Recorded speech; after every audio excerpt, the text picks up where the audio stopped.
जय हिंद दोस्तों। जैसा कि मैंने पिछले वीडियो में आपको बताया था कि कार्ल पियर्सन का कोएफिशिएंट ऑफ स्क्यूनेस कैसे कैसे किन किन माध्यमों से कैलकुलेट किया जा सकता है, तो आज उसी श्रृंखला को आगे बढ़ाते हुए हम लोग कार्ल पियर्सन का कोएफिशिएंट ऑफ कोरिलेशन देखने वाले हैं कि इसका कैलकुलेशन कैसे किया जाएगा। ये क्वेश्चन जो आपको आपकी स्क्रीन पे दिख रहा है, ये एग्जामिनेशन के पॉइंट ऑफ व्यू से बहुत ज़्यादा इंपॉर्टेंट है। तकरीबन 6 से 7 बार ये एग्जाम्स में अभी तक पूछा जा चुका है। क्या इंफॉर्मेशन दी गई है? आपसे कहा जा रहा है calculate Karl Pearson's coefficient of correlation, वो भी किसके बीच में? हस्बैंड की एज और वाइफ की age at the time of marriage. विवाह के समय हस्बैंड और वाइफ, मतलब जो दो लोग जिनकी शादी होती है, विवाह के समय उनकी एज में कोई संबंध होता है या नहीं होता है। मुझे इसी बात को प्रमाणित करके आज संख्यात्मक रूप में व्यक्त करना है। पिछले वीडियो में मैंने आपको बहुत ज्यादा डिटेल में बताया था कि कोरिलेशन का मतलब क्या होता है, तो आज उसी को स्पष्ट करते हुए, कल वाले जो पिछले वीडियो में मैंने बात कही थी उसी को स्पष्ट करते हुए आज संख्यात्मक रूप से उसे प्रूव करना है। हस्बैंड की एज और वाइफ की एज के बीच में मुझे बताना है कि कोरिलेशन होता है कि नहीं होता। एग्जाम के पॉइंट ऑफ व्यू से फिर कहता हूं, कोरिलेशन और रिग्रेशन दोनों ही चैप्टर में यह क्वेश्चन बहुत इंपॉर्टेंट है। कोरिलेशन रिग्रेशन में बहुत अंतर नहीं है, जब मैं रिग्रेशन की सीरीज में चलूंगा तब आपको बताऊंगा। देखो यहां कैलकुलेशन कैसे करेंगे। सबसे पहले मैंने आपको कहा था ना, 3 तरीके से कार्ल पियर्सन का कोएफिशिएंट ऑफ स्क्यूनेस कैलकुलेट किया जाता है, स्टैंडर्ड डिविएशन के आधार पर। और अगर हम लोग स्टैंडर्ड डिविएशन में नहीं गए तो शॉर्टकट और डायरेक्ट दो मेथड हैं। डायरेक्ट मेथड का यूज कब किया जाता है? जब हमारा मीन एक कंप्लीट डिजिट हो, मतलब पॉइंट में ना आए, तो हम लोग डायरेक्ट मेथड का यूज कर सकते हैं for the calculation of Karl Pearson coefficient of correlation. तो जो क्वेश्चन आज हम लोग करने वाले हैं इसको डायरेक्ट मेथड से भी किया जा सकता है, क्योंकि यहां की मीन कंप्लीट ही निकलेगी। कैसे? देखो इसका अनुमान कैसे लगा सकते हैं कि कंप्लीट निकलेगी या नहीं। जब कभी भी n इजिकल टू 10 हो जाए तो ज्यादा उम्मीद होती है कि आपकी मीन कंप्लीट हो जाएगी, अन्यथा शॉर्टकट मेथड में चलेंगे। तो देखो यहां पर n इजिकल टू कितना है? n 1 2 3 4 5 6 7 8 9 10 10। यहां पर n इज इक्वल टू कितना है? यहां पर भी 10, क्योंकि कोरिलेशन के लिए दोनों ही चलों का बराबर होना अनिवार्य है। इसको नाम दे देता हूं x, क्योंकि दो चर होते हैं। इसको नाम दे देता हूं y।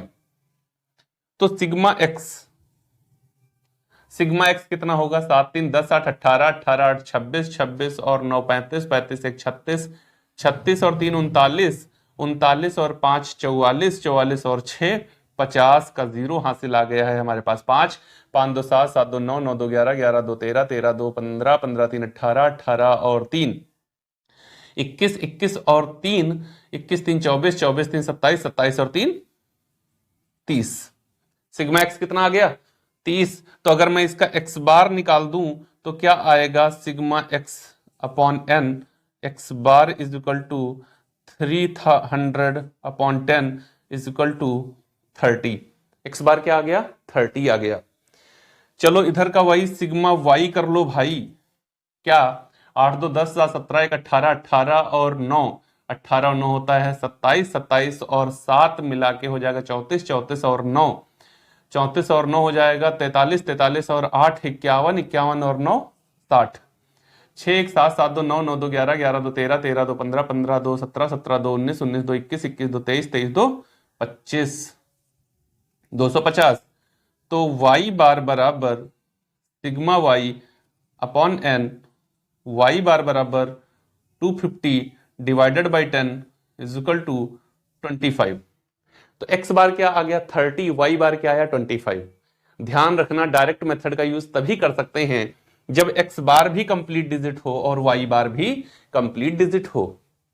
एक कंप्लीट दूसरी पॉइंट में, तो फिर इसका यूज मत करना, तो शॉर्टकट मेथड में चलना। इसका यूज तभी जब दोनों ही वैल्यूज हमारी मीन की बराबर आए, दोनों ही समंक मालाओं में आ गई हैं। अब कैलकुलेशन कैसे? देखो यहां पर मुझे चाहिए क्या, dx कैसे आएगा, x माइनस एक्स बार करके, कैसे x माइनस एक्स बार करके। तो dx x माइनस एक्स बार बराबर कितना है 30, तो 23 minus 30 minus 7, 27 minus 30 minus 3 minus 2 minus 2 minus 1 0 1 3 5 6। एक बात हमेशा याद रखना, जब कभी भी डेविएशन एक्चुअल मीन से लिए जाते हैं तो उनका प्लस और माइनस योग बराबर होता है। इस वजह से सिग्मा dx की वैल्यू ऐसी कंडीशंस में ऑलवेज 0 हो जाएगी। देखो 7 3 10 2 12 2 14 1 15, 6 5 11 3 14 1 15, 4 3 1 4 4 6 4 10 5 15, 3 2 5 3 8 7 15, क्या हो गया 0। जब कभी भी ये 0 आ जाए तो मान लेना कि ये कैलकुलेशन सही कर लिया है। चलो इसका चेकअप इधर भी करते हैं। इधर मुझे चाहिए dy, कैसे, y माइनस वाई बार, 25 है, 18 से 25 जाएगा तो माइनस का 7, 20 में माइनस का 5, 22 में माइनस का 3, 27 में प्लस का 2, 21 में माइनस का 4, 29 में आ जाएगा प्लस का 4, 27 में प्लस का 2, 29 में प्लस का 4, 28 में प्लस का 3, 29 में प्लस का 4। सिग्मा dy 7 5 12 3 15, 15 और 4 19, माइनस का हुआ 2 4 2 6 6 2 8 8 4 12 12 3 12 3 15 और 4 19, माइनस का भी हुआ और प्लस का भी हुआ, माइनस का 19 प्लस का 19, sigma dy is equal to 0। इसका मतलब है कि मेरी ये वाली कैलकुलेशन भी सही और इनके द्वारा लिए गए डिविएशंस भी सही। एकदम बात क्लियर हो गई? हाँ जी सर, बात क्लियर हो गई। जब कभी भी आप डायरेक्ट मेथड में कार्ल पियर्सन का कोएफिशिएंट ऑफ कोरिलेशन कैलकुलेट करेंगे तो फॉर्मूला क्या यूज करेंगे, sigma dx dy upon root में sigma dx square into sigma dy square. ये फॉर्मूला आप यूज करेंगे। शॉर्टकट में फॉर्मूला बड़ा हो जाता है, n से मल्टीप्लाई देने लगते हैं, dx का स्क्वायर लेस करने लगते हैं। दोनों फॉर्मूलों में कोई अंतर नहीं है। वहां क्यों ऐसा करने लगते हैं, क्योंकि dx की वहां कुछ वैल्यू होती है, dy की कुछ वैल्यू होती है, इसलिए उसको भी लेके चलते हैं। n का मल्टीप्लाई अगर ऊपर दे देते हैं तो नीचे रूट में 2 बार जगह मल्टीप्लाई दे देते हैं, इफेक्ट खत्म हो जाता है। मैंने पिछले वीडियो में बताया है आपको सब कुछ। तो देखो मुझे क्या चाहिए, सिग्मा dx dy चाहिए, dx स्क्वायर dy स्क्वायर चाहिए। अभी तो इसमें से कुछ नहीं आया, तो मैं यहां पे क्या करूंगा, dx स्क्वायर करूंगा, मैं यहां पे क्या करूंगा, dy स्क्वायर करूंगा, देन मैं यहां पर क्या करूंगा, dx और dy करूंगा, dx dy करूंगा।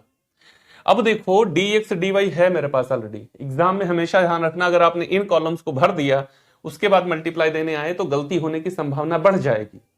इस वजह से क्या करना, पहले इनको इसको कंप्लीट कर लेना, फिर इनका स्क्वायर कर लेना। ठीक, चलो बताता हूं। अब इनका मैं मल्टीप्लाई, पहले देखो dx dy अगर मल्टीप्लाई दे दूं तो क्या हो जाएगा, dx dy हो जाएगा ना। तो चलो इनका और इनका मल्टीप्लाई देते हैं।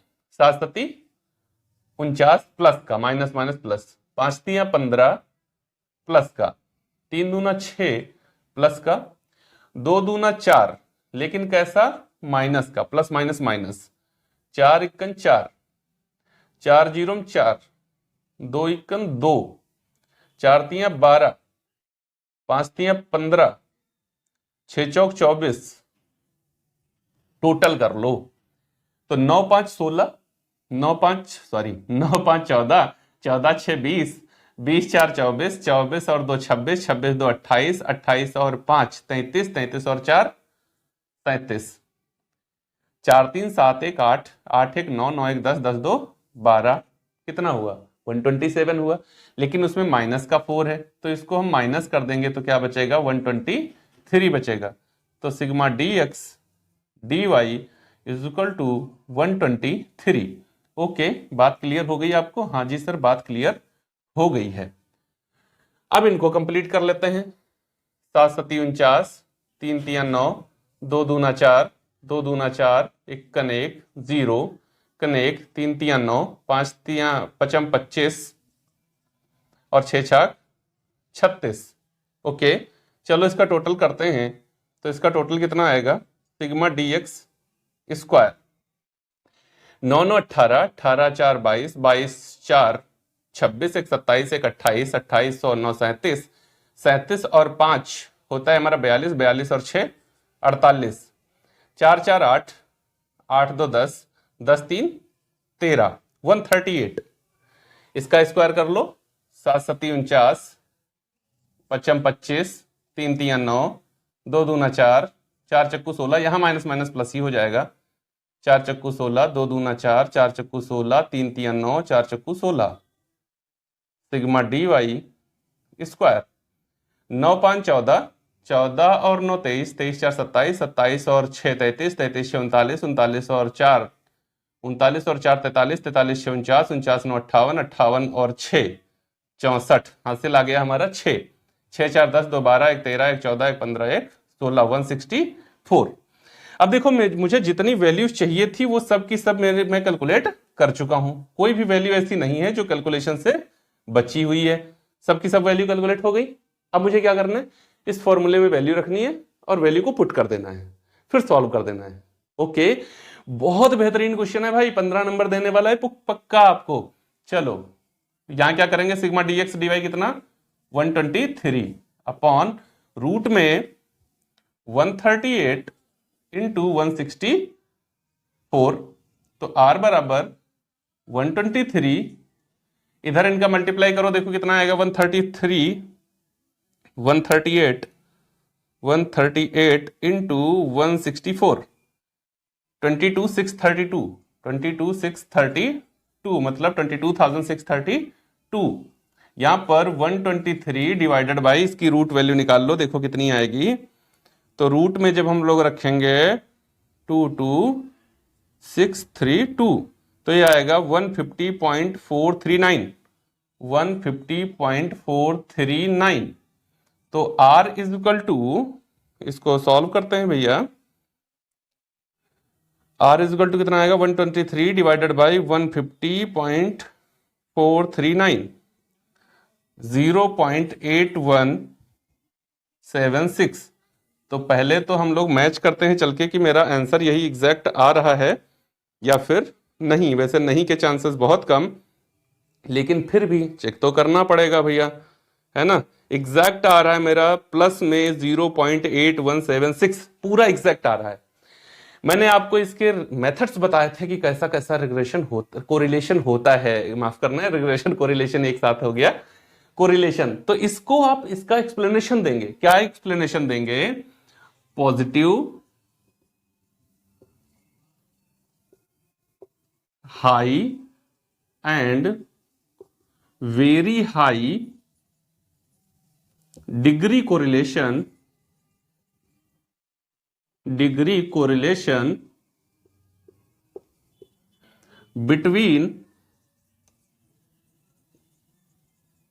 between husband and wife's age at the time of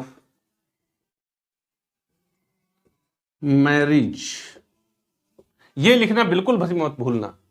देखो जब कभी भी वैल्यू आपकी 0.7 से लेकर 1 तक आए तो उसको high and very high degree correlation कहा जाता है। पिछले वीडियो में मैंने इसका कंप्लीट एनालिसिस आपको बताया था। तो ये क्या कह रहा है, पॉजिटिव है, मतलब इनके बीच में क्या होता है, एक सकारात्मक संबंध होता है। अभी यार लड़की की शादी करनी हो, लड़की 20 साल की हो तो लड़का क्या 40 साल का ढूंढ के लाएंगे। एज कितना डिफरेंस, एज का कितना डिफरेंस होना चाहिए, कहते ना 3 साल का होना चाहिए। अगर तो लड़की 20 साल की है तो लड़का 23 साल का होगा, लड़की 25 की है लड़का 28 का होगा, लड़की 30 की है लड़का 33 का होगा, लड़की 16 की है लड़का 50 का तो नहीं होगा। नहीं, कभी कभी हो भी सकता है लेकिन अमूमन नहीं होगा ना। अमूमन अगर लड़की की जितनी एज है उससे 1 2 3 साल लड़का ज्यादा होगा, बस यही होता है, इससे ज्यादा नहीं। तो क्या होगा, लड़का और लड़की जब शादी करना होता है तो उस समय एज बहुत मायने रखती है। तो इनके एज का गैप क्या होता है, पॉजिटिव होता है, ठीक है ना। निगेटिव क्या होगा, अगर मान लो लड़की 50 साल की है, लड़का 20 साल का है, तो निगेटिव हो जाएगा। निगेटिव नहीं है, सहसंबंध है ही है। जब दोनों चल किसी एक ही धारा में साथ साथ परिवर्तित हो जाएं तो उसको कहा जाता है यह सहसंबंध है। देखो यहां पर अगर इसकी एज 23 है तो इसकी एज कितनी है? 18 है। इसकी 27 है तो कितनी है? 20 है। इसकी 28 है तो कितनी है? 22 है। इसकी 28 है तो कितनी है? 27 है। मतलब जैसे जैसे इसमें परिवर्तन हो रहा है वैसे वैसे इसमें परिवर्तन हो रहा है। तो इनका कोरिलेशन कैसा है? पॉजिटिव है। High and very high degree correlation है। इनके बीच का कोरिलेशन बहुत तगड़ा है। High and very high degree correlation between husband and a wife's age at the time of marriage. जब शादी हो रही होती है उस समय हस्बैंड और वाइफ की एज में गैप देखना बहुत जरूरी होता है, वही देखा यहां पर गया है। तो ये एग्जामिनेशन के पॉइंट ऑफ व्यू से बहुत इंपॉर्टेंट क्वेश्चन है 15 नंबर के लिए भैया मेरे, बिल्कुल लिख करके रख लीजिए। 6 से 7 बार ये क्वेश्चन एग्जाम में पूछा जा चुका है। अनसॉल्व पेपर अगर आप सॉल्व कर रहे होंगे तो ये क्वेश्चन आपको खूब मिला होगा धड़ाधड़। तो ये वाला क्वेश्चन हमने किया है डायरेक्ट मेथड में। अगला क्वेश्चन जो करेंगे उसको शॉर्टकट मेथड में आपको बताऊंगा कैसे सॉल्व किया जाता है। अच्छा लगा यार तो लाइक जरूर कर दीजिएगा, कमेंट बॉक्स में आकर प्रतिक्रिया जरूर दीजिएगा और शेयर जरूर कर दीजिएगा उन दोस्तों के साथ में अपने जो इस समय स्टैटिस्टिक्स को अपने सब्जेक्ट में एज ए सिलेबस अपने पढ़ रहे हैं। मिलेंगे अगले वीडियो में एक बेहतरीन क्वेश्चन के साथ, तब तक के लिए जय हिंद दोस्तों।